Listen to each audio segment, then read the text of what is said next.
लेकर घर से निकला था, बीच में चेन खराब होने के कारण गिरा।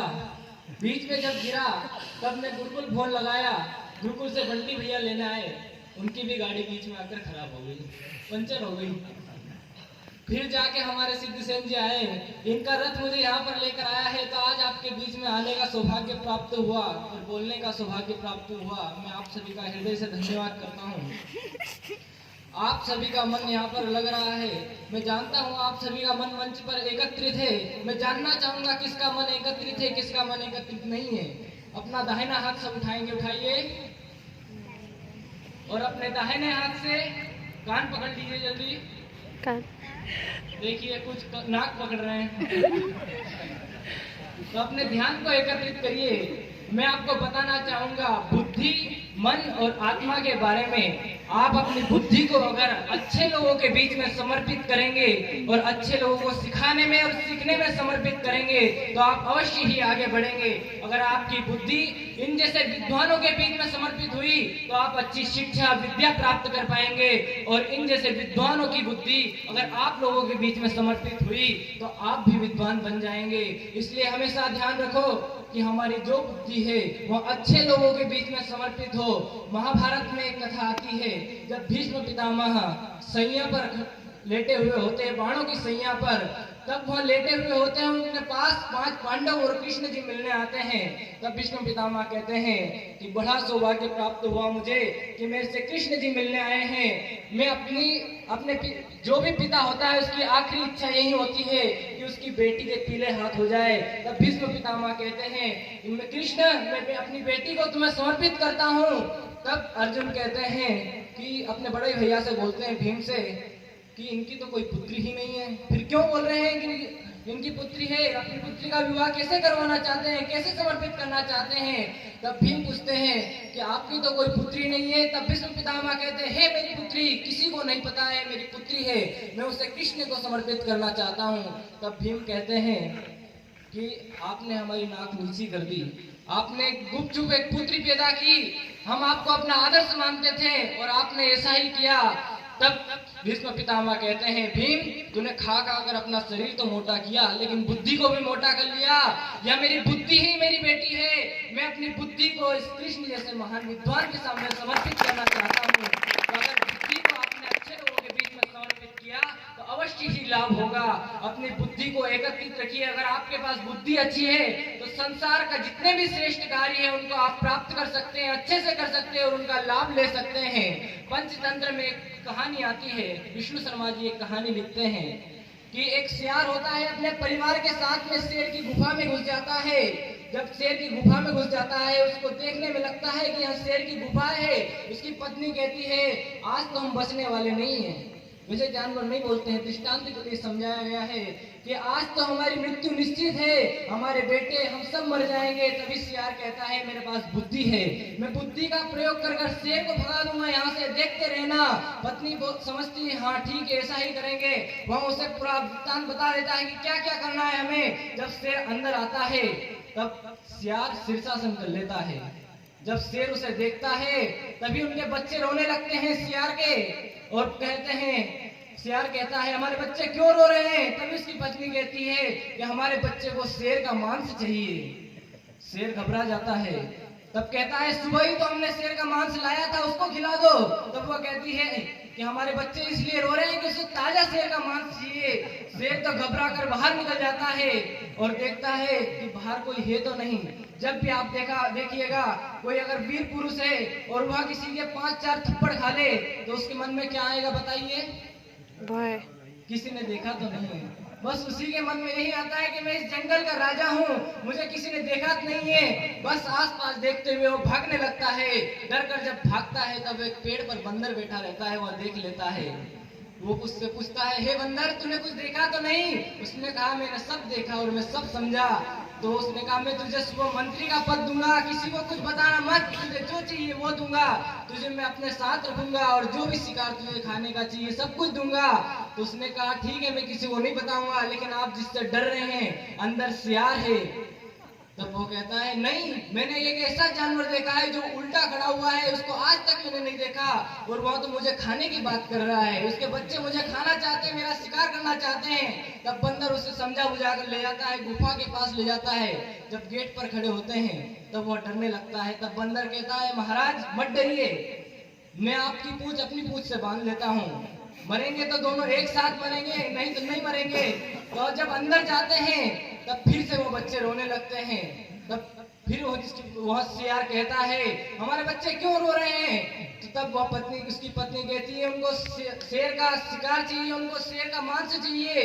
तब शेर कहता है, रुको, अभी बंदर अपनी पूंछ में शेर को बांध कर ला रहा है।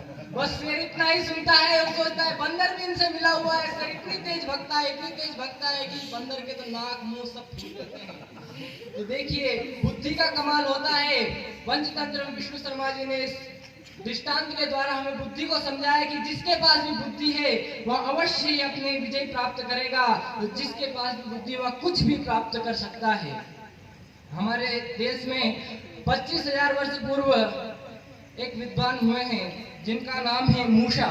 उन्होंने कहा कि जिसके पास बुद्धि है वह सब कुछ कर सकता है, मन की आवश्यकता नहीं है। तभी यह अगले विद्वान बात कहते हैं, किस्टर काइस्ट, जो एक विद्वान हुए अंग्रेजी, वो कहते हैं कि बुद्धि की आवश्यकता नहीं है। अगर मन आपका अच्छा है तो अगर मन आपका अच्छा रहा तो आप सब कुछ प्राप्त कर सकते हैं, इसे बुद्धि की कोई आवश्यकता नहीं है।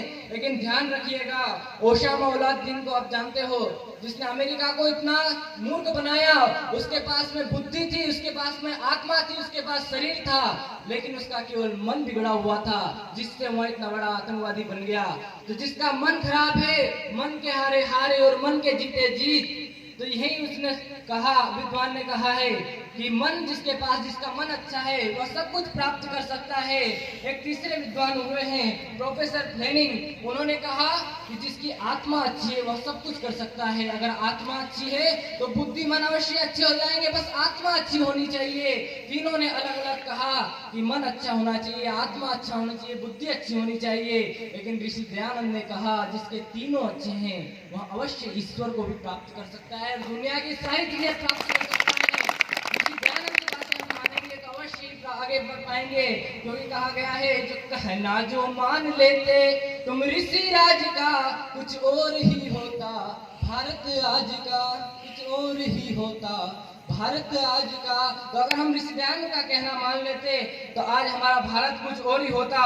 तो अपने मन, अपनी बुद्धि और अपनी आत्मा को, तीनों को एकत्रित रखते हुए, तीनों को शुद्ध, पवित्र और अच्छे मार्ग पर चलाइए, तो आप अपने जीवन में सफलता प्राप्त करेंगे। अगर आपका मन बिगड़ा हुआ है तो आप कहीं पर भी गिर सकते हैं। एक छोटे बच्चा साइकिल चलाता है, उससे पूछिए, वह गिर जाता है, उससे पूछा जाएगा तुम कैसे गिर गए, वह कहता है मैं ब्रेक तो लगा रहा था लेकिन लग नहीं पाया। अगर ऐसे ही आप अपनी जिंदगी में गिर रहे हैं, मन को ब्रेक लगाना चाह रहे हैं लेकिन मन हमेशा ब्रेक नहीं लगवाता आपके मन का। हमारे एक विद्वान हुए हैं स्वामी आत्मानंद जी, वह नदी के किनारे बैठते हैं, रोज उन्हें एक व्यक्ति देखता है। जब वह उनसे पूछते हैं आप यहाँ पर 1-2 घंटे तक बैठकर क्या करते हैं, तब वो कहते हैं वह दौड़ा जा रहा था, मैं उसके पीछे दौड़ा जा रहा था, वह और दौड़ा जा रहा था, मैं उसके पीछे और दौड़ा जा रहा था। तब वो कहता है कि आप तो यहीं पर बैठे हुए, कौन दौड़ रहा था और आप किसके पीछे दौड़ रहे थे? तभी वो कहते हैं यह मेरा मन है, यह बहुत ही दौड़ता है, मैं इसे लेने के लिए फिर दौड़ता हूँ, पकड़ के लाता हूँ और फिर यह भगता है। तो मैं इसे पकड़ने के लिए यहाँ पर अभ्यास करता हूँ। मन एक ऐसी चीज है जो चले जाने के बाद पता लगता है कि हमारे पास से चला गया है। जब तक वह जाता है तब तक पता नहीं लगता, दूसरी चीज में जब वह लग जाता है तब पता लगता है। तो हमारे मन को अगर आपने शुद्ध रखा, मन को एकत्रित रखा, तो अवश्य ही सफलता प्राप्त करेंगे। आपकी आत्मा को अगर आपने एकत्रित रखा तो आप, आत्मा सबसे चेतन चीज है। इन दोनों में, तीनों में आत्मा एक चेतन चीज है। मन भी जड़ है और बुद्धि भी जड़ है। मन चेतन, आत्मा चेतन है, तो इस चेतनता को जानिए। और जो आत्मा है वह शरीर से अलग है, यह आत्मा ही शरीर को चला रहे हैं। अगर आपसे पूछा जाए कि मोहन जी कहाँ हैं, मैं कहाँ हूँ, तो आप सब कहेंगे यहाँ पर है, लेकिन जो मैं बोल रहा हूँ वो आत्मा है। अगर मैं मर जाऊं तब आप कहेंगे मोहन जी तो चले गए, लेकिन यह शरीर तो यहीं पर है। तभी पता लगता है कि आत्मा हमारे शरीर से अलग है। तो यह अवश्य जाने, क्योंकि आत्मा ही सबको चलाता है। अगर आत्मा को, आप आत्मा के साथ में आपने मन और बुद्धि को भी ठीक रखा तो आप अवश्य ही सफलता प्राप्त करेंगे।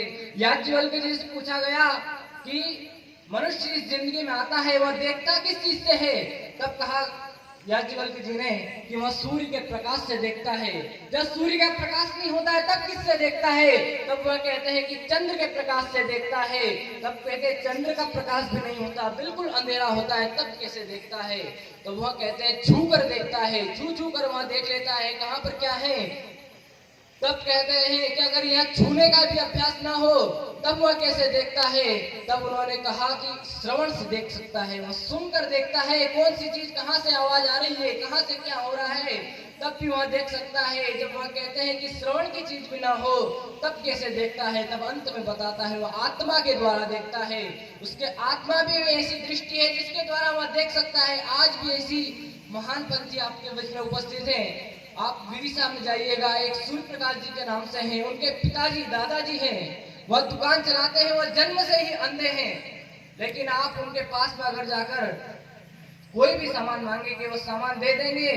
नोटों को देख लेंगे असली है नकली है। उनसे जाकर पूछा गया कि आप नोटों को असली और नकली कैसे जानते हो? तब वह कहते हैं मेरे पास आत्मा की शक्ति है। अगर मुझे आज तक किसी ने भी मुझे नकली नोट दिया तो यह जो बाट है ना यह फेंक कर मारता हूं मैं, और आज तक मेरा निशाना चुका नहीं लगता है उसे। तो यह देखिए आज ऐसी विभूति हमारे बीच में है कि जो आत्मा से देख सकते हैं। तो यह जानिए कि आत्मा से हम अवश्य देखें, हम आत्मा से देख भी सकते हैं। आप आत्मा को जानिए, अपने आप को जानिए, क्योंकि कहा गया है यथा खर चंदनस्य भारवाई भारतस्य वेत्तानति चंदनस्य एवं निशास्त्राणि बहुन्यदित्य चार्तेषु मूढ़ा खरवत वहंती। और आप अपने आप को नहीं जान रहे हैं तो आप उस गधे के समान हैं जिसके ऊपर चंदन रख दिया जाए और वह चंदन की खुशबू का अनुभव न करके वह उसके भार का अनुभव करता है। तो हमें उस गधे के अनुसार नहीं रहना है, हमें अपने आप को जानना है, अपनी आत्मा को जानना है। आत्मा को जानने का सबसे अच्छा एक दृष्टांत मैं बता देता हूँ आपको। एक वृद्ध व्यक्ति था जिसका एक पुत्र एक पुत्री थी और उसकी पत्नी भी थी। जब उसका अंत समय आया उसने वसीयतनामा लिखा कि मेरी पत्नी को मेरी आधी जायदाद दी जाए, मेरे बच्चे को चौथा हिस्सा दिया जाए और मेरी जो बच्ची है उसको 5वां हिस्सा दिया जाए। जब वो मर गया उसकी जायदाद का बंटवारा हुआ, सब कुछ दे दिया गया, सबका बंटवारा हो गया। अंतिम में 19 ऊंट बचे थे। अब आप ही बताइए 19 ऊंटों का बंटवारा कैसे करेंगे? सर्वप्रथम उसकी पत्नी का बंटवारा करेंगे, उसे आधी जायदाद देने का उसने लिखा था। 19 का आधा क्या करेंगे बताइए? गणित तो तेज होना चाहिए। 19 का आधा क्या होगा बताइए? संख्या तो बताइए, ऊंटों की नहीं पूछ रहा हूं मैं। 19 का आधा कितना होता है? 9.5। तो 9.5 कैसे करेंगे 19 ऊंटों में? जब पंचों को बुलाया गया, इसका बंटवारा नहीं हो पा रहा था, 2-3 दिन बीत गए। तभी एक समझदार व्यक्ति ने कहा कि हमारे बाहर के एक पंच हैं दूसरे गांव के, उनको बुलाया जाए।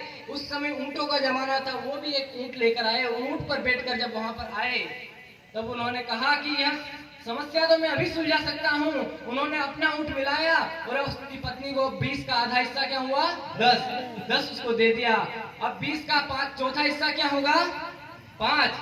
तो उन्होंने 5 उस पुत्र को दे दिया और 5वां हिस्सा क्या होगा? 4। तो 4 अपनी उसकी बेटी को दे दिया। अंतिम में बचा कितना? एक अपना ऊंट लेकर चला गया। तो देखिए हमारे शरीर में भी यह 19 प्रकार की चीजें हैं। 5 प्राण, 5 ज्ञानेंद्रिया, 5 कर्मेंद्रिया, मन, आत्मा और अहंकार। मन, अहंकार और एक और मन, बुद्धि और अहंकार, 3 चीजें। तो 4 चीजें हैं, कुल मिलाकर 19 हो गए। तब ये 19 चीजें हैं। अगर इनके बीच में एक व बाहर का पंच आत्मा नहीं आता है तब तक हमारे जीवन का बंटवारा नहीं हो सकता। तो इन 19 चीजों के साथ में अगर हम आत्मा को भी रखेंगे तो हम अवश्य अपने जीवन में सफलता प्राप्त करेंगे। आत्मा, बुद्धि, इन तीनों चीजों की संध्या में भी उपासना की गई है। अगमर्षण मंत्र बोलते हैं तब हम आत्मा के बारे में अपने मन को आकर्षण करते हैं, आत्मा के बारे में चिंतन करते हैं। उसके बाद में मनसा परिक्रमा बोलते हैं, हम मन की परिक्रमा करते हैं। बाहर के लोग बताते हैं, हम भी उसका विरोध करते हैं कि परिक्रमा नहीं करनी चाहिए, लेकिन पेड़ पौधे इन चीजों की परिक्रमा नहीं, मन की परिक्रमा करो। तो हम संध्या के द्वारा मन की परिक्रमा करते हैं और उसका अगला मंत्र आता है उपस्थान मंत्र। हम उसमें बुद्धि की आराधना करते हैं। ईश्वर की बुद्धि कैसी होती है और हमारी बुद्धि कैसी होती है, इस प्रकार की आराधना करते हैं। और अंत में गायत्री मंत्र द्वारा हम बुद्धि की प्राप्ति की प्रार्थना करते हैं। तो इन तीनों चीजों को हम प्राप्त करते हैं। तो अपने मन, बुद्धि और आत्मा को अगर आपने ठीक रखा तो आप अपने जीवन में सफलता प्राप्त करेंगे। इन्हीं बातों को बोलकर मैं अपनी वाणी को विराम देता हूँ।